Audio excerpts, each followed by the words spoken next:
हाँ जी बच्चों, तो आज है जीजी चैलेंज का आंसर डिस्कशन। देखो, मैंने आपको एक चैलेंज दिया था एक शॉर्ट के ऊपर, जहां पे एक क्वेश्चन दिया गया था फ्लूइड मैकेनिक्स का। सारा क्वेश्चन दोबारा बता दूंगा। उसमें मैंने बोला था कि यार डेंसिटी ऑफ ऑब्जेक्ट निकालना है।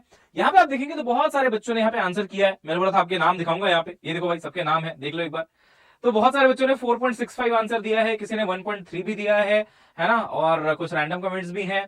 और बहुत सारे आंसर्स मेरे को यहाँ पे देखने को मिले। कुछ बच्चे कंफ्यूज थे कि सर हमारा आंसर सही है कि गलत है, बता दो, है ना। तो ये हो गए सबके सबके नाम। अब मैं आपको बताता हूँ बेटा सवाल क्या था और उसको सॉल्व कैसे करेंगे। काफी अच्छा क्वेश्चन था। आपको कहा गया कि देखो यार, यहाँ पे कोई बीकर है, उसके अंदर कोई तो देखो लिक्विड रखा हुआ है। बीकर प्लस लिक्विड का मास दिया है 194.5 ग्राम।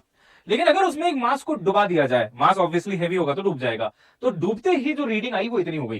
बेटा इससे तुम एक चीज निकाल सकते हो कि ये मास कितना है। देखो, जितना ये रीडिंग बढ़ गई है ना, जितना रीडिंग में इंक्रीमेंट आया उतना ही तो ये मास है। तो अगर this value minus this value किया जाए ना बेटा, तो आप पता कर लोगे कि ये मास कितना था। तो ये मास की वैल्यू आ रही है 130.2 ग्राम, क्योंकि दिस माइनस दिस इतना ही आता है। चलो एक चीज निकल गई।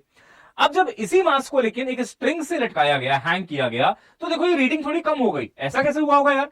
ऐसा इसलिए हुआ होगा क्योंकि रस्सी ने थोड़ा सा टेंशन फोर्स लगा दिया होगा, जिससे कि जो रीडिंग थी वो डिक्रीज हो गई, इस पे लोड कम आया। तो कितना टेंशन लगाया गया होगा? देखिए, इतना पहले आ रहा था, राइट। इतने में से आप इसको घटा दीजिए, तो टेंशन ने कितना फोर्स लगाया वो आ जाएगा। तो टेंशन आ रहा है, जो एक्चुअल वेट आ रहा था माइनस अभी की रीडिंग, बाकी फोर्स टेंशन ने लगाया। टेंशन आ गया 105 इंटू जी। जी मतलब ग्रेविटी, है ना, एक्सेलरेशन टू ग्रेविटी। चलो अब टेंशन भी आ चुका है। अब देखो, इक्विलिब्रियम कंडीशन कहती है कि अगर कोई चीज बेटा फ्लोट कर रही है ना, तो उस पर एक तो नीचे वेट लगेगा बॉडी का। देखो वेट एम जी, एम आपके पास ऑलरेडी था 130.2, उसको जी से मल्टीप्लाई किया, वेट बना। टेंशन लगेगा एक ऊपर की तरफ, जो रस्सी लगाएगी वो 105 जी हो गया।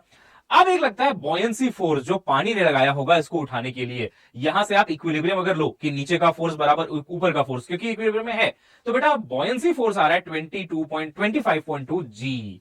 अब आपके पास मास भी है बॉडी का, और आपके पास बॉयंसी फोर्स भी है। अब एक फॉर्मूला होता है बॉयंसी फोर्स का, density of liquid into volume into ji.